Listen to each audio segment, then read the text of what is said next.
નમસ્કાર દર્શક મિત્રો, ધ લોકસત્તા શોમાં આપનું સ્વાગત છે। ગત વર્ષે જુલાઈ ઓગસ્ટમાં બાંગ્લાદેશમાં થયેલા વ્યાપક વિદ્યાર્થી આંદોલનોને કારણે બાંગ્લાદેશના લાંબા સમય સુધી વડાપ્રધાન રહેલા શેખ હસીના વાજેદે દેશ છોડી દેવાની ફરજ પડી હતી। દેશ છોડીને નીકળી ગયેલા શેખ હસીનાને બાંગ્લાદેશના આંતરરાષ્ટ્રીય અપરાધ ન્યાયાધિકરણે માનવતા સામેના અપરાધ બદલ દોષી ઠેરવીને ફાંસીની સજા ફટકારી છે। આંતરરાષ્ટ્રીય અપરાધ ન્યાયાધિકરણની રચના 2010માં શેખ હસીનાની સરકારે જ 1971ના મુક્તિ યુદ્ધના ગુનેગારો પર કાર્યવાહી કરવા માટે કરી હતી, પરંતુ હવે તે જ સંસ્થાએ તેમને દોષિત ઠેરવ્યા છે। વિદ્યાર્થી આંદોલને જ્યારે હિંસક સ્વરૂપ લીધું અને હજારો પ્રદર્શનકારીઓએ શેખ હસીનાના સત્તાવાર નિવાસ સ્થાન પર હુમલો કર્યો, ત્યારે 76 વર્ષના શેખ હસીનાએ હેલિકોપ્ટરમાં ભારત આવવા માટે પ્રસ્થાન કર્યું હતું, જ્યાં તેઓ હાલ શરણ લઈ રહ્યા છે। તેમના રાજીનામાથી 20 વર્ષથી વધુ સમય સુધી આ દેશ પર કડક હાથે શાસન કરનાર અને બાંગ્લાદેશના અર્થતંત્રને ગતિ આપવા માટે શ્રેય મેળવનારા સૌથી વધુ સમયથી પદ પર રહેનારા વડાપ્રધાનના શાસનનો અંત આવ્યો। જોકે છેલ્લા કેટલાક વર્ષોમાં તેમના પર નિરંકુશ હોવાના આરોપો પણ લાગતા રહ્યા છે। શેખ હસીનાનો જન્મ 28 સપ્ટેમ્બર 1947ના રોજ પૂર્વ બંગાળના તુંગીપારાના એક બંગાળી મુસ્લિમ શેખ પરિવારમાં થયો હતો અને તેમના લોહીમાં રાજકારણ વણાયેલું છે। તેમના પિતા શેખ મુઝિબુર રહેમાન બાંગ્લાદેશના રાષ્ટ્રપિતા અને 1971માં આઝાદ બાંગ્લાદેશના પ્રથમ રાષ્ટ્રપતિ હતા। 1960ના દાયકાના ઉત્તરાર્ધમાં હસીના ઢાકા યુનિવર્સિટીમાં વિદ્યાર્થી રાજકારણમાં સક્રિય હતા અને સ્ટુડન્ટ્સ લીગની રોકેયા હોલ યુનિટના સેક્રેટરી પણ હતા। 1975માં થયેલા સૈન્ય તખ્તાપલટમાં તેમના પિતા, માતા અને 3 ભાઈઓ સહિત પરિવારના મોટા ભાગના સભ્યોની હત્યા કરવામાં આવી હતી। માત્ર હસીના અને તેમના નાના બહેન શેખ રેહાના જ તે સમયે પશ્ચિમ જર્મનીના પ્રવાસ પર હોવાથી બચી ગયા હતા। આ ભયાનક હત્યાકાંડ બાદ તેમને ભારતમાં આશ્રય મળ્યો અને દિલ્હીમાં લગભગ 6 વર્ષ દેશ નિકાલમાં ગાળ્યા। દેશ નિકાલ દરમિયાન જ 1981માં તેમની ગેરહાજરીમાં તેમને અવામી લીગના પ્રમુખ તરીકે સર્વાનુમતે ચૂંટવામાં આવ્યા।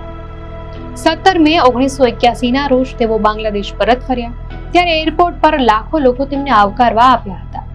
પરત આવ્યા બાદ તેમણે પોતાના પિતા દ્વારા સ્થપાયેલા આ પક્ષની કમાન સંભાળી અને જનરલ હુસૈન મોહમ્મદ એરશાદની સૈન્ય સરકાર વિરુદ્ધ લોકશાહીના સમર્થનમાં સક્રિય ઝુંબેશ ચલાવી।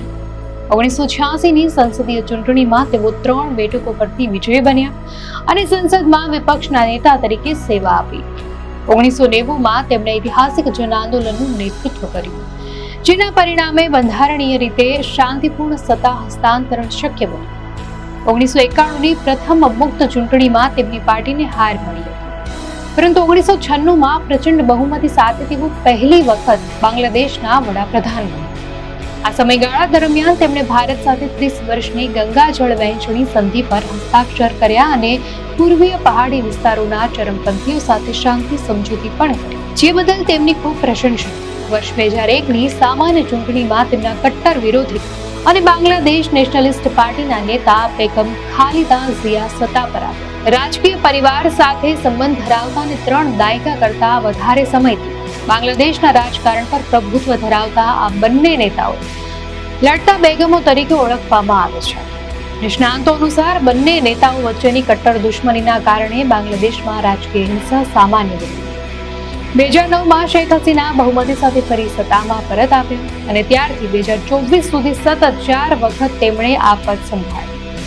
આ સમયગાળામાં તેમણે દેશના ઇતિહાસમાં સૌથી લાંબા સમય સુધી સેવા આપનાર વડાપ્રધાન તરીકેનું સ્થાન પણ મેળવ્યું। તેઓ એક રાજકીય સર્વાઈવર છે, જેમના પર અનેક વાર જીવલેણ હુમલા થયા છે, ધરપકડ થઈ છે અને ભ્રષ્ટાચારના આરોપો પણ લાગ્યા છે, છતાં તેઓ સફળતાપૂર્વક દરેક પડકારમાંથી બહાર આવ્યા છે।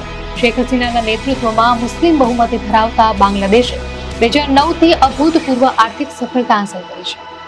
બાંગ્લાદેશ હાલમાં વિશ્વની સૌથી ઝડપી વિકસતી અર્થવ્યવસ્થાઓમાંની એક છે, જેનો વિકાસ દર ભારત કરતાં પણ વધુ છે। છેલ્લા 1 દાયકામાં માથાદીઠ આવક 3 ગણી વધી છે અને વર્લ્ડ બેંકના અંદાજ મુજબ લાખો બાંગ્લાદેશીઓ ગરીબી રેખામાંથી બહાર આવ્યા છે। કાપડ ઉદ્યોગે દેશના વિકાસમાં મોટો ફાળો આપ્યો છે। સરકારે ગંગા નદી પરના $290 અબજ પદ્મા બ્રિજ જેવા વિશાળ ઇન્ફ્રાસ્ટ્રક્ચર પ્રોજેક્ટો પર પણ કામ કર્યું છે. જોકે ટીકાકારો અનુસાર આર્થિક પ્રગતિ લોકશાહી અને માનવ અધિકારના ભોગે થઈ છે. તેમના શાસનકાળમાં તેમણે ધીમે ધીમે સ્વતંત્ર સંસ્થાઓ, મીડિયા અને અદાલતોને નબળી પાડીને સત્તા પર પકડ મજબૂત કરી હોવાના આક્ષેપો છે. વિપક્ષી નેતાઓ અને સમર્થકોની મોટા પાયે ધરપકડ, રહસ્યમય રીતે ગાયબ થઈ જવાના કેસ અને ગેરકાયદેસર હત્યાઓના દાવાઓ સામે આવ્યા છે. છેલ્લા આંદોલન દરમિયાન શેખ હસીનાએ રાજીનામાનું દબાણ ન સ્વીકારતા વિરોધ કરતા લોકોને ચરમપંથી કહ્યા હતા. વિદ્યાર્થીઓનું આંદોલન સરકારી નોકરીઓમાં અનામત સામે શરૂ થયું હતું, પરંતુ કોવિડ-19 પછી વધતી જતી મોંઘવારી, ઘટતા વિદેશી હુંડિયામણ અને દેવાના કારણે ફેલાયેલા આર્થિક ગેરવહીવટ અને ભ્રષ્ટાચારના આરોપોને કારણે તે સરકાર વિરોધી આંદોલનમાં ફેરવાઈ ગયું. ન્યાયાધિકરણના ચુકાદામાં તેમના પર વિદ્યાર્થી આંદોલનને દબાવવા માટે ડ્રોન, હેલિકોપ્ટર અને જીવલેણ શસ્ત્રોનો ઉપયોગ કરવાનો આદેશ આપવા બદલ માનવતા સામેના અપરાધ અને હત્યા માટે ઉશ્કેરણી કરવા બદલ દોષિત ઠેરવવામાં આવ્યા છે. જોકે 78 વર્ષીય શેખ હસીનાએ ભારતમાંથી આ ચુકાદાને રાજકીય રીતે પ્રેરિત અને ધંધાદારી ટ્રિબ્યુનલ દ્વારા આપવામાં આવેલો ગણાવીને ફગાવી દીધો છે. આ ઘટનાએ બાંગ્લાદેશના સૌથી લાંબા સમય સુધી સેવા આપનાર નેતાની રાજકીય કારકિર્દીનો એક નાટકીય અને કમનસીબ અંત લાવ્યો છે. દર્શક મિત્રો, આ માહિતી આપને કેવી લાગી? આપની પ્રતિક્રિયા અમને કોમેન્ટમાં ચોક્કસથી જણાવશો. અને જો આપને આ વિડીયો સારો લાગ્યો હોય તો વિડીયોને લાઈક કરો અને ચેનલને સબસ્ક્રાઇબ કરો.